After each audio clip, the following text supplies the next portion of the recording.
Det nå en uke siden Israel og USA gikk inn og angrep militære mål i Iran. Og i dagens Israel Live så har vi med oss Sason Pochtar direkte. Han befinner seg nå ute. Vi har han med på Zoom fra Estebukker. Sason Pochtar, heartily welcome. Thank you so much, Elisabeth. It's a big privilege to be here in these crazy days that we're experiencing. So we just want to give you kind of update of what's going on.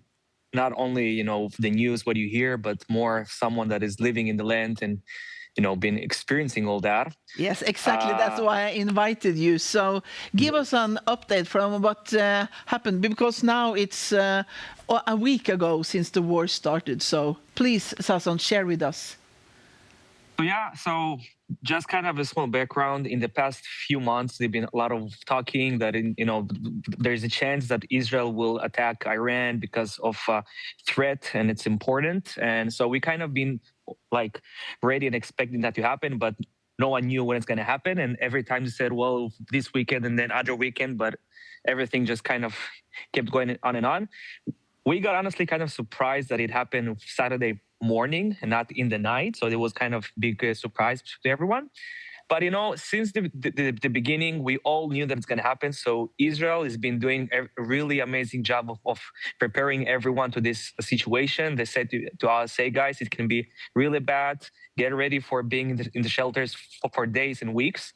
And so that was kind of the attitude we were kind of already. When it happened, no one was surprised. Everyone just, you know, you knew the drill. Everyone went to the shelters. We as a church, as a people, we went to the windows and started to pray. Because, you know, it's something people don't really understand maybe in Europe, but this threat is not only against Israel, but it's against the whole free world. So it means even Europe is being under threatening that if it continues that way, that Iran will launch missiles towards the city. So it means it's a really big thing that is happening now, and people more aware of the importance. But the most important thing here, I think, it's the people of Iran. And most of Israelis, we all know that people of Iran are not representing the regime of Iran, and we know that it's a totally different thing. So a lot of Israelis are actually saying that we're doing that as well for the people of Iran. And, you know, because we had so much intelligence that we knew that there's a chance they're going to attack first, we decided to launch together with the US, you know, with the greatest army in the world, to join this coalition and attack. And, you know, you like it or not, you like Trump or not, at least he does what he says. So he's doing that. And, you know, first days were quite intense, a lot of rockets, but once again, we were ready for this kind of option. So our defense systems did an amazing job so far, and everything is going really good. Unfortunately, we had some casualties already, and people lost their lives, even with going to the shelters. But, you know, war is a war, and that's kind of the price sometimes you have to pay. But interesting connection as well, that the attack happened in the time of the Feast of Purim. And why it's special, you know, for those of you that know or don't know, you know, that was kind of the same spirit that, you know, in Babylon, you know, in Persia of that time, when there was this you know, commanding to destroy and kill all the Jewish people. And once again, after thousands of years, we see same spirit, same thing, that is trying to destroy, and saying it officially, not trying to hide it, and just saying that we're gonna take out of the map the country of Israel. The problem that when you mess with the God of Israel, there is a result of that. So as we've seen this all these days, and I know that many people were, you know, someone don't really understand why it's happened, but once again, Israel is doing all that to defend not only Israel, but defend Europe as well.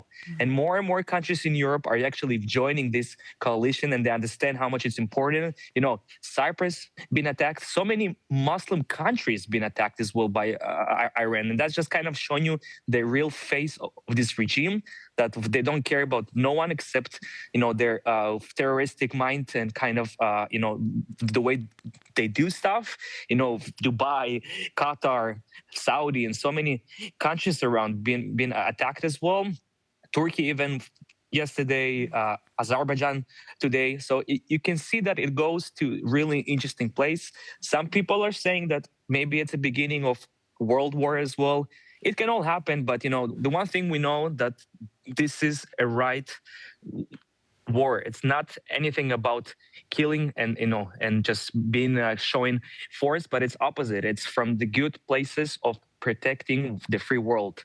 And once again, most of what we care now, it's about the people in Iran, and we even saying that officially as the Israeli government, saying that we need the Iranians as well to rise and take it in their hands, because there is limit of what military can do as well.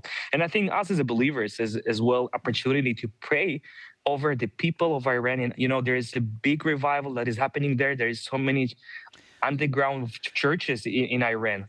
And I think it's a perfect time. And when Iran and Israel will change their relationship, and before the Islamic Revolution, you could see that we were actually close friends. So the enemy really hates what is happening here, and we can see that it's not only even physical war, but it's spiritual. A lot of believers in the past few days, they say we cannot sleep so much good in the night, not only because of the sirens as well, but you feel that it's a really spiritual battlefield as well, except the physical one. And once again, we as a church and many others, we continue to work, and it's for us this opportunity actually to go from house to house, from shelter to shelter, and give the love of God, just kind of being there for them and help them and equip them. And we're there as well to proclaim and say there is hope in God. God is with us. And so many Israelis now, even they have this deep hunger for the word of God, and it's really, God is changing this nation. We're a special people. We're not above anyone else, but Israel has a special calling as a nation as well. And I think we're living in a really biblical times, prophetical. Many things are happening. The coming of Christ can come much sooner. I mean, everything is just going so amazingly that it can really come to this point, because right now it looks like we're in control, but everything can really change quick. And it's important just to be ready and understand that what happens in Israel is affecting the whole world, and what's happening now as well.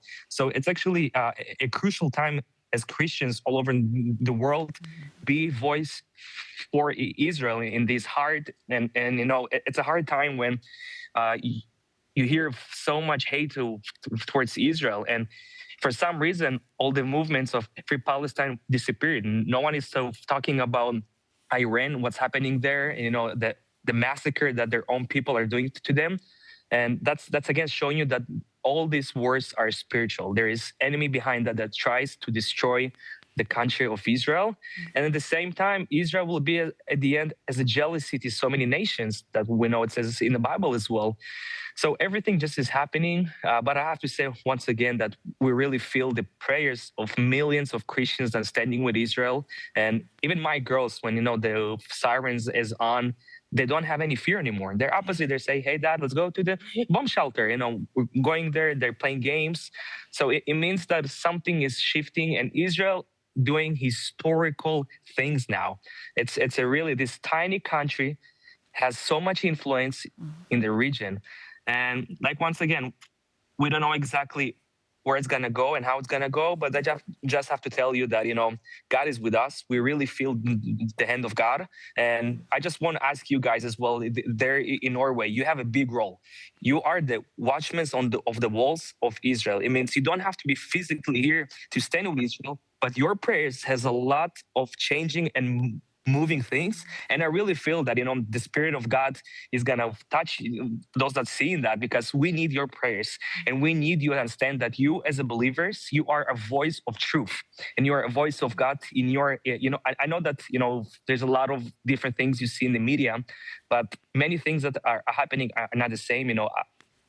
I'm a soldier as well in the IDF as a reservist, and I've seen so many things that the media is just lying about, and I've been there, and I was like, that's just not true. But once again, when you understand what's behind that, it's much easier to see it. But once again, we are crying for the people of Iran as Israelis. We're saying, we know you're not our enemy. We know that the regime, it's an evil regime, and hopefully that it will go down. That's it. That's what we're going through now, and that's what we feel now. So we work hard now. And yes, you're right. There are many Christians, many believers who stand with you in prayer and understand what's going on. But here in Norway, unfortunately, the government are condemning what you and America is doing right now, and talking about you can't create something new with bombs. We have to go through the FN part and all those things. What is your message for those who believe that? Because I don't think they understand what forces you are fighting against, Sason. That's right. That's right. Once again, I respect world leaders, and I understand that sometimes politics, it feels it's much safer and the right solution. But unfortunately, that's not the case. The US gave so many opportunities to Iran, to sit down, to talk, agreements, but they say time after time, we refuse, we have a plan, we're going to do what we see is important. And I think as well, the problem that most of us Westerns, they don't really understand the culture barrier between different cultures. And in Islam, for showing respect, you need to show power. Unfortunately, we see it now. Iran is asking now, come back to agreements, and they're ready to give up on their nuclear. But it's once again, I understand that it's not easy, and no one wants war as well as we. We don't like war. Trust me, if we could live peacefully with all our neighbors, that would be perfect. But unfortunately, that's not the case here. So it's hard to say, and it's easy to condemn. But until the first ballistic rocket will fall somewhere in Norway, only then you will say, okay, maybe in this case, we need to, So I understand what the people are saying. But once again, no one wants war, but in this situation, you don't have any chance. If you wanna be in a free world, that's what you have to do and required to do. And we heard also during the war, since the 7th of October, from some of the hostages coming back now talking. We had Elisabeth here in Norway some weeks ago that talked about in the deep tunnel, 50 meters underground, they were reciting the prayer from Torah when they're doing Shabbat, and it touched his heart. He came to believe in God during those 490 days in the tunnel. So we see that the people of Israel is turning their heart against God. What are you experiencing on that, Sason? That's true. This country is being changed. So many secular people are becoming closer and closer to God. And that's something you don't really see, even in the army, that it's so clear, because there's people from all backgrounds coming together. You can see that people understand and have this deep desire of understanding that, everything we've been going through in the past 2.5 years, that's the hand of God. There is no any other explanation. Being in a fight in 7 fronts, that's just crazy. I don't think anyone could even survive that. And that's what I'm saying, that God is in control. God has seen it all. And the people now are so hungry, and that's why you see all these testimonies in dark situation, in a hard situation. God is reaching the hearts. And once again, we as Israel, as country, we're trying to be as everyone, be modern and be special nation as everybody, but we're not. It's not our call. Our call is to stand up with God, be closer to God, and God will show the world who is the God of Israel. And I know your church, Bet Halal in Ashdod, has for many years working with aid to people who can't provide themselves. And how is that working now for you? How is the church working now, Sason? Well, this is a great opportunity, as I said, because of most of families are now working and they're stuck in home with the kids. We actually have opportunity just to light, the love of God, go from shelter to shelter, house to house, if it's church members, if it's people in need. So we're, preparing these food bags, and because it's Purim as well, and the kids are usually dressed up in, costumes and everything, we even did like a small bag of sweets, and going from place to place, they were so happy. They were jumping and saying, "Oh, praise God! We can celebrate in the shelter and can have some candy." So, as a ministry, we're actually, this is kind of the most crucial time when we can work and be there for our communities. So, so everyone that is a part of us, supporting us, it's actually goes through this thing. So, like, our team is working really hard in the past few days, and as more the war will go, there will be a bigger need. So, yeah. And we will stand with you in prayer, and we will keep on telling through our programs here at Channel 10. And I know Vision Norway and other also do that in Christian media here, to tell from yourself what's going on. So, Sason Pochtar, thank you for taking time to stop on your trip and update us. May God bless and protect you and your family and your ministry. And we are standing with Israel in this fight. Thank you so much. Appreciate it. Love you all, Norway.